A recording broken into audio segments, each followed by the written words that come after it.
This program is brought to you by the City of Oceanside. The following program does not necessarily reflect the views, opinions, or policies of the City of Oceanside, its elected officials, KOCT, its board of directors, or staff. I am CJ Demento, your local librarian from the Oceanside Public Library and city staff for the Oceanside Arts Commission. Welcome to the March edition of Oceanside Spectrum. Thank you so much for watching. First, we have Eileen Turk, KOCT board member, here to talk about an upcoming fundraiser to support this wonderful TV station. Layla Panagidas and Virginia Rodriguez with Rapid Response Housing Solutions are here to talk about the rapid support their nonprofit provides for housing emergencies, and an organization that provides space for veterans to connect with others and discover an outlet for expression. VetArt's Steve Dilley is here. And Stephanie Cook with the San Diego Women's Foundation is here to talk about their grant funding to the Foundation for Women Warriors, represented by Jody Grenier as well. So stay tuned, because Oceanside Spectrum starts now.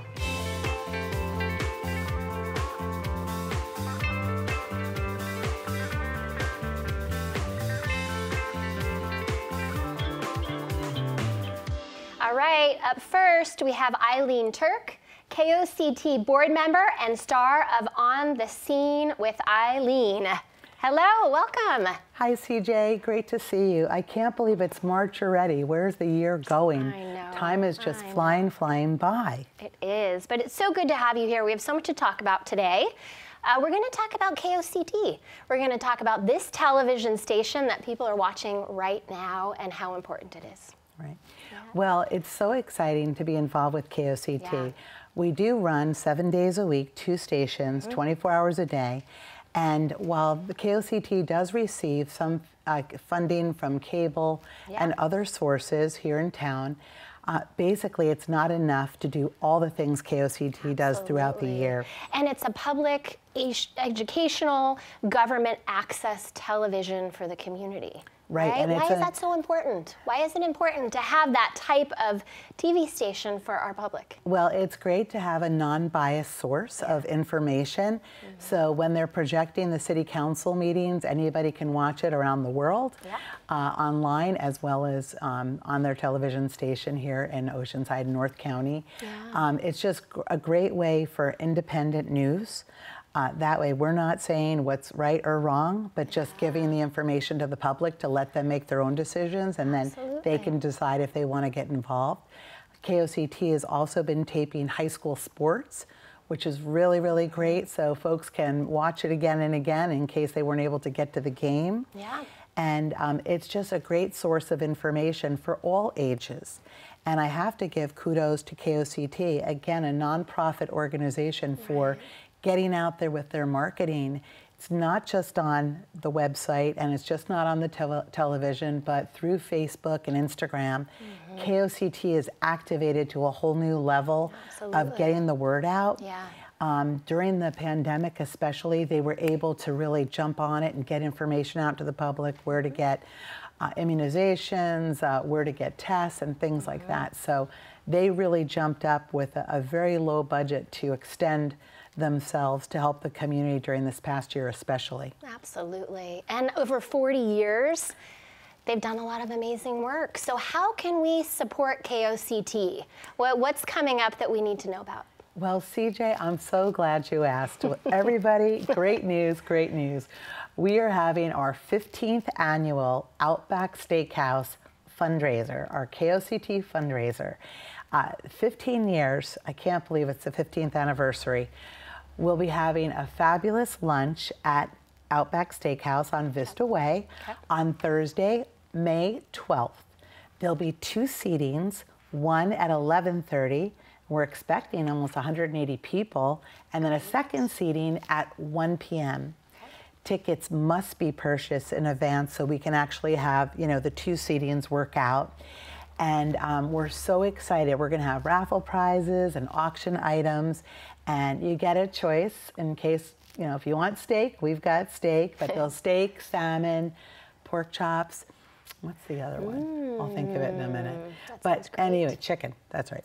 Anyway, you'll have 4 choices, and it's a really fun day to network and bring your family and friends out. I have to say, it's just going to be a great afternoon. It'll be $25 per person, and that includes your full meal. Each table is going to get a blooming onion, which Outback Steakhouse is famous for. And bring your friends and family, so you can network with other great community members. And again, we're trying to raise money because, as we know, the funding that KOCT gets on an annual basis isn't enough to meet all the needs that KOCT has. Absolutely. So if people want to buy tickets, they want to become a friend of KOCT, they want to even sponsor a show on KOCT, where should they go? That would be great. All those ideas are wonderful. Basically, they can purchase tickets for $25 on the KOCT website, which is koct.org. Great. And there'll be information on how to get your ticket for what seating. And then also, in case you can't attend, but you still want to help, well, 1, you can always make a donation, but 2, you can sponsor a military family. There'll be a little box that you can check if you want to buy a ticket for $25. We're going to work with Camp Pendleton so we can give free tickets to our military community so they can come out and enjoy Outback Steakhouse and learn a little bit about our TV station here in town, where they can get local information that's pertinent to them. Absolutely. Thank you so much, Eileen, for being here. Great to see you. All right. Thanks, CJ. We'll see you there. We'll be right back with our next guest.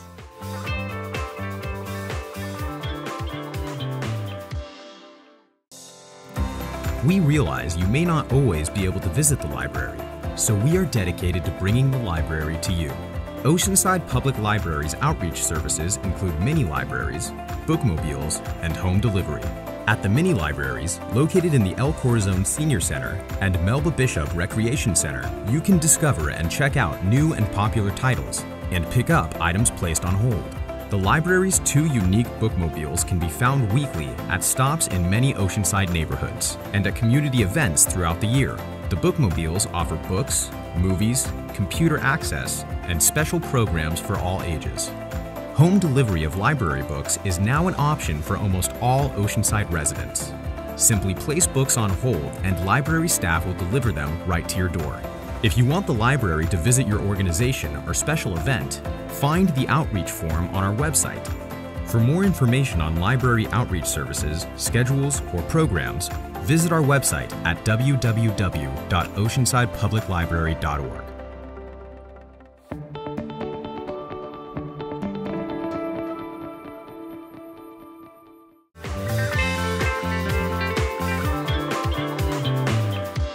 Welcome back. Layla Panagidas, Board President, and Virginia Rodriguez, Board Vice President for Rapid Response Housing Solutions are here. I'm so glad that you guys are here today. Thank you. Thanks for having us. Yeah, and your organization is amazing. Been around for 32 years. I mean, you focus on helping people in crisis at a time when you can provide rapid response for housing. Yeah. Tell me about what that work is like. Well, we're all volunteers, so we are a nonprofit. As you mentioned, we've been here for 32 years, but a lot of people don't know about us because we've changed names several times.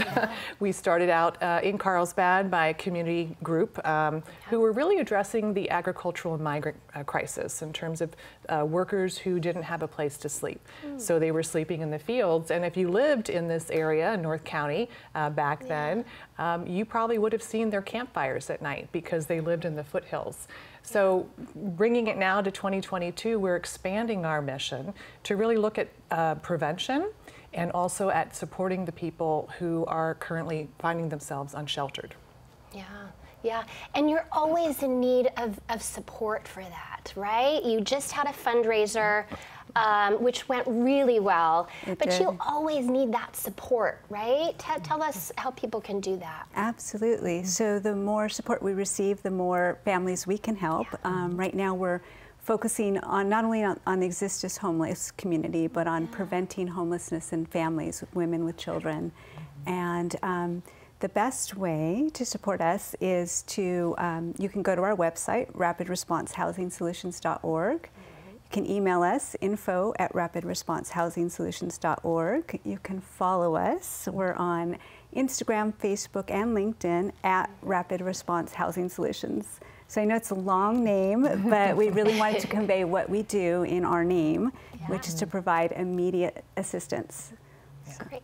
And how does that immediate assistance work? Well, think about our firefighters. They have 4 words on the side of their vehicles. It's prevent, respond, prepare, and recover. So when we think about prevention, when people are in crisis, they need help immediately. So it's really important that we get them that help. Many people who apply for public assistance, it could take up to 4 to 8 weeks to get money, to get funds available when they need that now.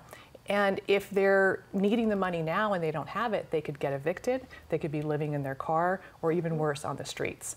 So it's really important to get them that financial support now so that they can stabilize their housing situation. Yeah, absolutely. We were just talking about a great book that's called Evicted. If someone wants to learn more about the subject and you know, have that background and that understanding of the importance of helping people to remain sheltered and housed. Yeah, another good resource is one of our services partner, Interfaith Community Services. Greg Angel, who's the CEO, has a podcast called Homeless in San Diego. Great. So if you're a podcast listener, you can go to homelessinsandiego.org or on any of your devices and listen to people in San Diego who are struggling to hear from their perspective, because it's not a monolith. There are so many people experiencing homelessness. There seems to be a lot of misconceptions and assumptions about what the unsheltered community is, but really every story is unique and every person has a unique experience. Yeah, absolutely. Is there anything else you want folks to know about your organization? Obviously, you're volunteers. You're very committed to the work that you're doing. Anything else you want them to know? Well, we have a very strong board, lots of community leaders and business owners on our board, but we are expanding our board. So if you would like to join, we would love to have you.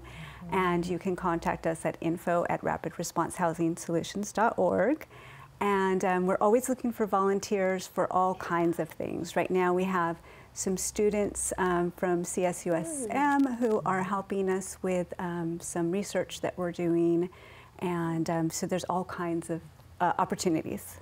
Wonderful. Well, it was so great to learn more about your organization today, and I hope people will learn more about the subject, visit your website, and support the great work that you guys are doing. Yeah, well, we can only address this issue together. And one thing I'd like to say is there's a through line, and that is there are 3 types of people who will experience homelessness, and that is someone's parent, someone's sibling, or someone's child.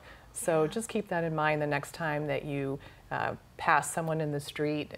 They're a person, you know, look them in the eye, give them that respect and dignity.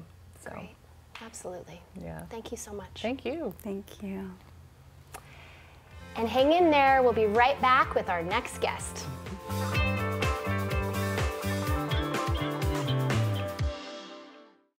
Hi, I'm Kathy Manuel, Human Resource Director for One Kitchen Collaborative. Preventing food waste starts with proper storage. Once you go to the grocery store, what do you do with all of your produce? In the past, what I used to do is just put everything into the fridge, and then I noticed that my mushrooms or things would start to go bad or spoil before they were really supposed to. There are items that go into your pantry, there's items that need to be stored on the counter, and there's also items that need to be stored in the fridge.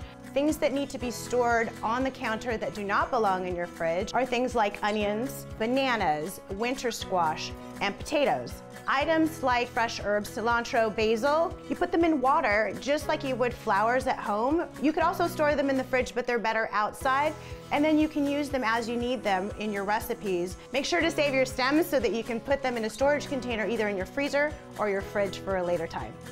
Things that need to ripen on your counter before you place them into the fridge are things like tomatoes, citrus, nut fruits, avocados. Have those ripen first on your counter before placing them in the fridge.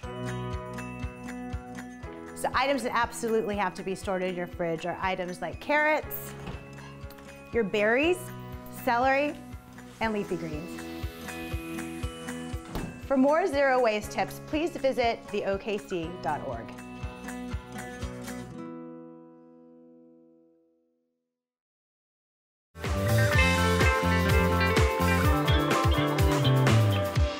Welcome back. Steve Daly, Executive Director and all-around amazing guy, is here with us today. Welcome, Steve. Thank you very much, CJ. Yeah, good to see you. Glad to be here. Yeah. I want people to know about VetArt. I've been aware of your organization for many years, but please tell us about what you do at VetArt. It's a really simple thing. We just had an opportunity. And I think, 9/11 changed my life, and how it is that doing art with veterans didn't make sense for a lot of people, but it did for me. Yeah. And I believe it really out of my artistic responsibility. Yeah. And we promoted our first class. We pitched it to the Associated Students of Grossmont College, and they funded our first class in 2009. Okay. And since then, we have operated a foundry in North County.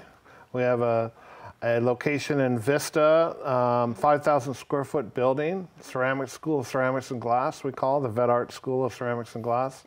We offer classes there, hands-on arts, and then we also do mental health contract for the Mental Health Services Oversight Accountability Commission.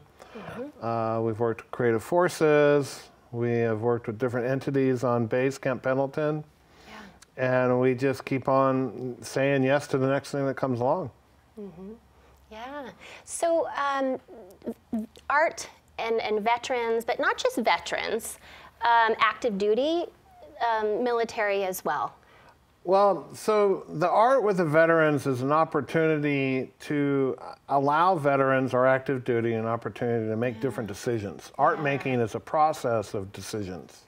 And that decision that you make leads you further down the rabbit hole, and that many times artists come up with different answers that people hadn't considered because they're evaluating decisions on, and then it's all wrapped up in process. And when we wrap that process up in community, we have really a great opportunity for people to make wellness-based decisions that are good for them. And I think that's an important thing. And, San Diego has the second largest veteran population in the nation, so it only makes sense that we're doing our programming here. Absolutely. And you have some funders that are supporting the work that you do. Yeah, tell us about that. And, we have private donors, which are always welcome. We have County Board of Supervisors, City of Vista. We've had money from the California Arts Council, Creative Forces, which is an NEA, DOD collaboration to offer, and then of course the Mental Health Services Oversight Accountability Commission, which is a California state agency, and our program of pop-up art cafes in 15 locations statewide. We're in our second year, and so that is definitely being funded from their innovation funding model. And it's a very unique approach to mental health services, and that really this idea, CJ, that artistic practice is the bridge to wellness, right? And art making is fun. Well, I mean, too. Art making is supposed to be fun. If it's not fun, you gotta be looking at, wow, is this the right thing for me? And but I do think that art making, glass casting and ceramics, people can approach it, work the material, adjust, come back, work the material some more, and they really get a chance to be present. And as I like to say, you get to leave your other pair of shoes outside of the studio, and when you come in here, you wear your art shoes. And immerse yourself in the practice of making art. Yeah, and the practice in a therapeutic way. Absolutely. And I'm not a therapist. We have an art therapist that works with us, Jill Brennigan.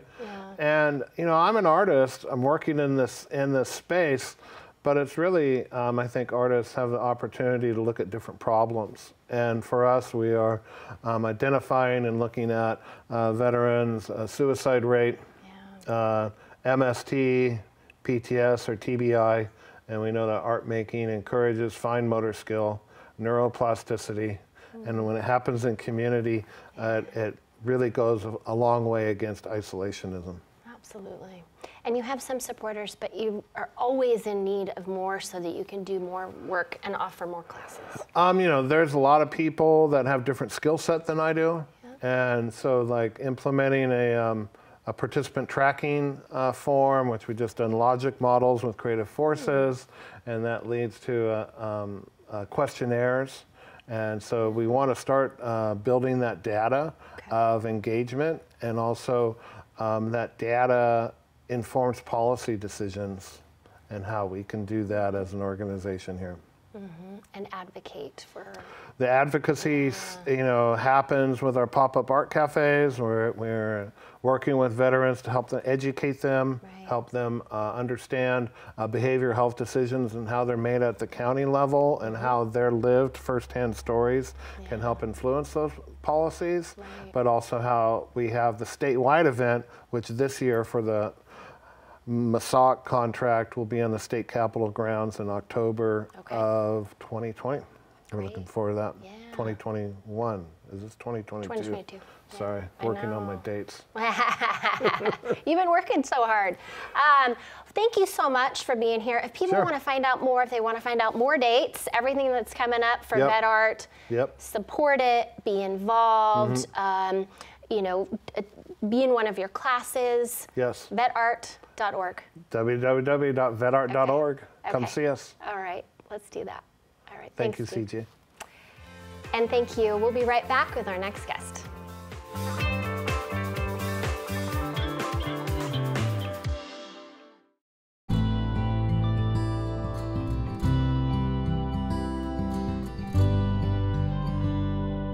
Located hillside on Mesa Drive in Oceanside, Buddy Todd Park is known for its beautiful ocean breezes, established trees, and plenty of space. Developed nearly a century ago in 1929, it is Oceanside's oldest park. Originally named Parnassus Circle, it was later renamed in 1946 for John Buddy Todd, the first Oceanside resident to pass in World War II. Buddy Todd Park offers 19 acres of panoramic views, a multi-purpose field, picnic areas, restroom facilities, children's playgrounds, and beautiful walking paths. Buddy Todd Park is open from 6 a.m. to 9 p.m. Visit today.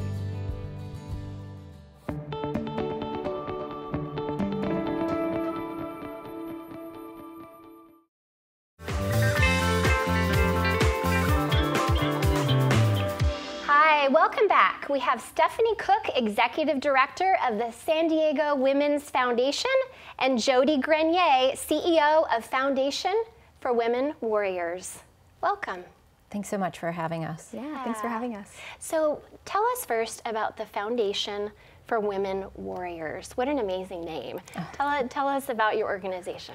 So Foundation for Women Warriors is a 101-year-old nonprofit organization. Yep. We were started off in 1920 as a housing association for war nurses, mothers of fallen service members, and widows.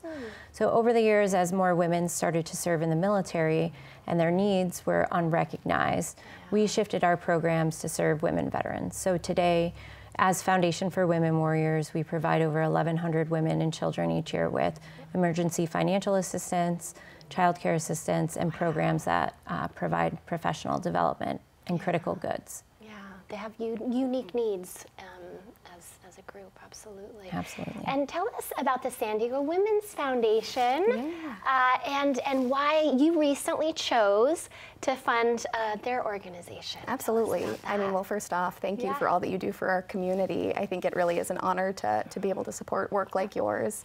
The Women's Foundation, we were founded in the year 2000. We're a membership organization and a collective giving circle. So our mission is to connect, educate, and inspire women to come together in collective philanthropy. And in 22 years, our members have granted out $4.4 million to, I think at last count, just over 100 nonprofit organizations in the community. Wow. And our focus area changes every year. Our members go out into the community, do research, figure out what a critical need is, and then they put it to our members for a vote. And in our last funding cycle, our members decided that they wanted to fund housing support services. And that's how we got to learn about the fabulous work of the Foundation for Women Warriors. And really got to know their organization through a rigorous grant selection process, from a letter of inquiry all the way through to site visits. And I think they just made a really compelling case for why they're serving the folks that they're serving and the specific barriers those women face. So I think it was a really compelling thing for our members to want to fund. Absolutely. And how will these funds impact the work that you do? So many people don't know that women are the fastest growing segment of the veteran population, but they're also the fastest growing segment of the homeless veteran population. Many have children, and they don't self-report being homeless because they're afraid of having their children removed from their custody. So these funds will allow us to continue to serve these women by keeping them in their own homes and providing them with the critical resources so that they don't fall into homelessness. And you've received this generous support, but you're always in need of support. This isn't something that just is a one-time need. Right. No, our programs run year-round, and one of the best things that the San Diego Women's Foundation did for us is provided us with $50,000 unrestricted. And so what that means is that money can, it allows us the flexibility to invest in capacity so we can have more program coordinators to serve the women that we provide intervention to. And then also it helps us fund more stipends to keep them housed. Amazing, amazing. So how can people find out more about the San Diego Women's Foundation if they want to be involved in amazing granting like this? How do they go about it? Yeah, absolutely. I mean, the decision to fund organizations like this and the money to fund organizations like the Foundation for Women Warriors comes from our members' annual contributions. As a membership organization, we really rely on community-minded women joining us, being part of our collective movement. So folks who are interested in learning more, attending our events, supporting our work, or joining us as a member can find out more about the Women's Foundation on our website, which is sdwomensfoundation.org. Great, wonderful. And how can people find out more about your organization? We're always looking for volunteers and donors and community support, and they can reach us at foundationforwomenwarriors.org. Okay. All right, so I encourage people to do that because the work that you are doing, each of you is amazing, but when you do that work together, it's even better. Absolutely. Thank you so Indeed. much. Yeah, thank you for having us. And thanks so much for watching today, supporting KOCT and other amazing nonprofits in your community.